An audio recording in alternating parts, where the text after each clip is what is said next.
नमस्कार friends, Marathi serial ॲक्टमध्ये मी तुम्हा सर्वांचं स्वागत करते. लग्नाची बेडी या मालिकेच्या आजच्या भागामध्ये आपण पाहणार आहोत. इकडे सिंधूने सगळ्यांना नाश्ता वाढलेला असतो आणि सगळेजण तिच्या नाश्त्याचं कौतुक करत असतात आणि खात असतात. पण सिंधूच्या मनामध्ये काही वेगळंच चाललेलं असतं, कारण ती सगळ्यांना मिस करणार असते. ती सगळ्यांना शेवटचं पाहत असते, त्यामुळे तिला खूप वाईट वाटत असतं. इकडे राघव विचार करत असतो सिंधूला नक्की काय झालेलं आहे आणि तो तिथून जागेवरून उठतो आणि राजश्रीला म्हणत असतो, मी आई ड्युटीवर निघतोय. राजश्री म्हणत असते, अरे काहीतरी खाऊन जा. राघव म्हणत असतो, नको मला भूक नाहीये. राजश्री म्हणत असते, अरे सिंधूने एवढं छान केलं आहे तर खाऊन जा, असं भरल्या ताटावरून उठू नये, असं राजश्री ही राघवला म्हणत असते. राघव आता तिचा ऐकतो आणि ताटावरती बसतो. राघव आता विचार करत असतो, पण नक्की सिंधूला काय होत आहे? सिंधू अशी सगळ्यांसोबत का वागत आहे आणि तिच्याशी असा कसा काय भाव आहे? सिंधू ही आता खाली चमचा पाडायचं नाटक करते आणि ती खाली रुक्मिणीच्या पायाच्या तिथे वागते आणि तिला नमस्कार करते आणि विचार करत असते, मी काकूंना कधी भेटेल सांगू शकत नाही, पण घरामध्ये सगळ्यांच्या पायाही पडू शकत नाही. घरात एका मोठ्या व्यक्तीच्या पाया पडणं म्हणजे सगळ्यांच्या घरातल्यांच्या पाया पडण्यासारखं असतं. म्हणूनच मी यांचा आशीर्वाद घेते, असा सिंधू विचार करत असते आणि सिंधू आता तिथून उठते. आता हे सगळं पाहत असताना राजश्री विचारत असते, सिंधू तुझ्या गळ्यामधलं मंगळसूत्र कुठे आहे? आता सिंधूच्या लक्षामध्ये आलेलं असतं तिच्या गळ्यामध्ये मंगळसूत्र नाहीये, तिने घालायचंच विसरलेलं असतं. आता राजश्री म्हणत असते, घाल मग. मधू आता इथे विचार करत असते, अरे वा, सिंधूने ते राघव बरोबर असलेलं नाटक सुद्धा संपवायचा विचार केलेला आहे. मग चांगलीच गोष्ट आहे ही माझ्यासाठी. सिंधू सगळं संपून जाते म्हणल्यावर सगळं चांगलंच होणार आहे. आता इथे सिंधू ही रूम मध्ये आलेली असते. सिंधू कपाटातलं मंगळसूत्र घेते आणि तिला तिच्या लग्नाबद्दलचे सगळे क्षण काही आठवायला लागतात.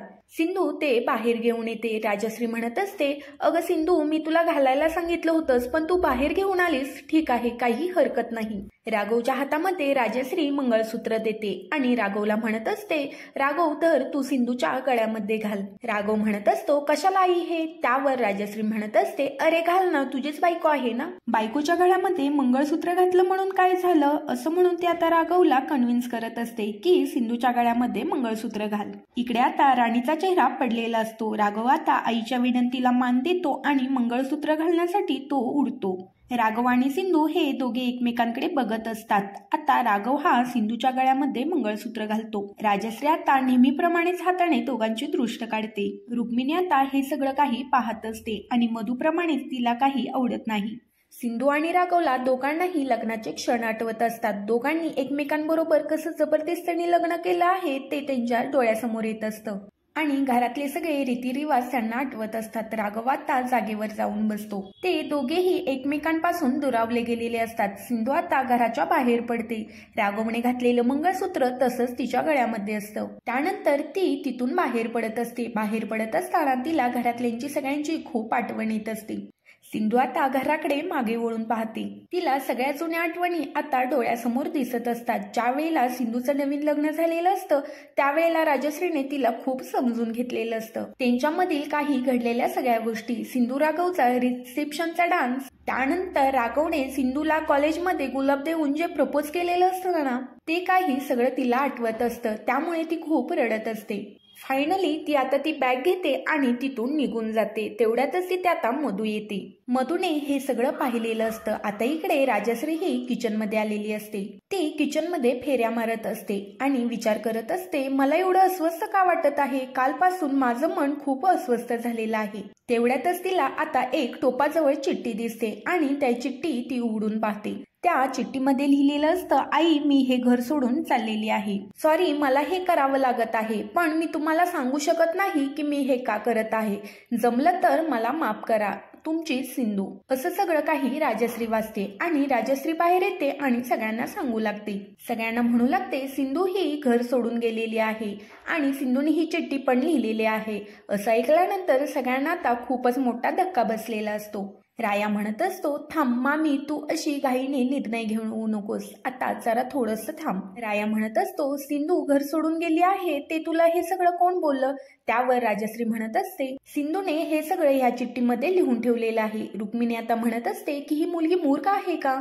खरंच ही मुलगी मूर्खच आहे. अशी ती तडकाफडकी घर सोडून का गेली? काही प्रॉब्लेम असतात तर सगळ्यांसमोर बोलली असते ना मग ती. आता इकडे राजश्री ही खूप रडत असते आणि रुक्मिणी तिला शांत करत असते. काहीतरी होईल, काही टेन्शन घेऊ नकोस. तर इकडे आता राया आणि रिषभ सिंधूला घरामध्ये इकडे तिकडे शोधू लागतात आणि ती कुठे आहे का नाही ते बघत असतात. राया पण सिंधू सिंधू असा आवाज देत असतो आणि तिला सगळीकडे शोधत असतो, पण ती घरामध्ये कुठेच नसते.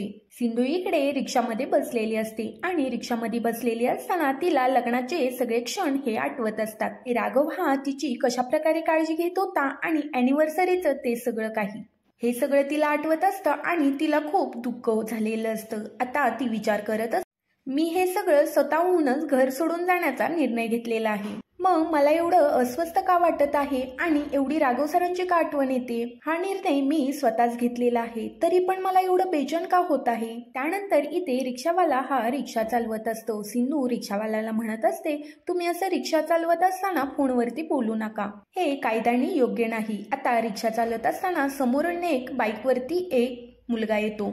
तो टू व्हीलर वरती आलेला असतो आणि त्याचं लक्ष नसल्यामुळे तो येऊन रिक्षावाल्याला धडकतो. सिंधू ही पुढे धडकते आणि रिक्षातून बाहेर पडते आणि बाहेर एक दगड असतो, त्याच्यावर सिंधूचं डोकं आपटतं. तर इकडे रत्न पारखींच्या घरामध्ये सगळेजण एकत्र जमा झालेले असतात आणि सगळेजण म्हणत असतात की तिला खूप शोधलं पण ती घरामध्ये कुठेच नाहीये. राया आता म्हणत असतो, सिंधूला शोधलं पाहिजे आणि ती कुठे गेली आहे हे आपल्याला बघितलं पाहिजे. रुक्मिणी म्हणत असते, खरंच ह्या मुलीचं काहीच गणित कळत नाही. घरामध्ये सगळेजण आनंदात असतात तेव्हा ही अशी का वागते ते, हिला नेमकं मध्येच काय होतं हे कळत नाही. ऋतुजा म्हणत असते, हो ना वहिनी, तिची नेहमीच घर सोडून जायची नाटकं असतात. राघव आता रायाला म्हणत असतो, तिला शोधण्याची काहीच गरज नाहीये. ती स्वतःहून घर सोडून गेले ना, आपण तिला म्हणलो आहे का जा म्हणून, मग तिला शोधण्याची काहीच गरज नाहीये. मधू आता मनातल्या मनात म्हणत असते, राघव वा, मला तुझ्याकडून हेच एक्सपेक्टेड होतं. राया म्हणत असतो, राघव तू विसरू नको, सिंधू ही तुझ्या लग्नाची बायको आहे. तू असं कसं काय म्हणू शकतो? तिला कुठे पण जाऊ दे, तुला काहीच नाही वाटत का? राघव आता म्हणत असतो, हो, मला काहीच नाही वाटत, कारण ती जे हे करत आहे ते स्वतःच्या मर्जीने करत आहे. मी तिला सांगितलं नव्हतं की इथून निघून जा म्हणून. आता राया हा राघववरती चिडतो. राया म्हणत असतो, तू जे हे करत आहेस ते सगळं तुझ्यामुळेच होत आहे. तुझ्यामुळे सिंधू ही घर सोडून गेलेली आहे. मी जेव्हापासून आलो आहे तेव्हापासून मी बघतोय तुमच्या दोघांमध्ये काहीतरी बिनसलेलं आहे. तुमच्या दोघांमध्ये काहीतरी नक्कीच प्रॉब्लेम झालेला आहे, पण तू तो सॉल्व्ह करायला बघत नाही, त्यामुळे सिंधू हे घर सोडून गेलेली आहे. राघवलाही आता राग आलेला असतो. राघव म्हणत असतो, नाही, मी तिला शोधायला जाणार नाही. तिला कुठे जायचं आहे ते जाऊ देत. मला अजिबात काही सुद्धा फरक पडत नाही की आता सिंधू कुठे गेली आहे ते. आता पुढील भागामध्ये आपण बघणार आहोत, मधू ही सिंधूच्या रूम मध्ये आलेली असते आणि सिंधू जवळ येते आणि म्हणत असते, सिंधू तुझी जी ही नाटकं चाललेली आहेत ना ती आता बंद कर. मला माहित आहे तू आता ही सगळं नाटकं करत आहेस. मधू ही सूड घ्यायच्या भावनेने सिंधूकडे बघत असते आणि सिंधूला म्हणत असते, सिंधू तू जी ही नाटकं करत आहेस ना ती बंद कर आणि आत्ताच्या आत्ता उठून बस. आणि तू ऐकणार नाहीस का? मग मी जे करते आहे ते मला करू दे आणि मग तू तयार राहा. मधू आता सिंधूच्या तोंडाला जो ऑक्सिजन मास्क असतो तो काढते आणि बाहेर ठेवते. ऑक्सिजन मास्क काढल्यामुळे सिंधूला आता खूप त्रास व्हायला सुरुवात होती. तेवढ्यातच तिथे आता पाठीमागून राघव येतो आणि राघव मधूला म्हणत असतो, मधू तू इथे काय करतेस? मधू आता इथे चांगलीच घाबरलेली असते. अशाच मालिकेचे अपडेट जाणून घ्यायचे असेल तर चॅनेलला सबस्क्राईब करा.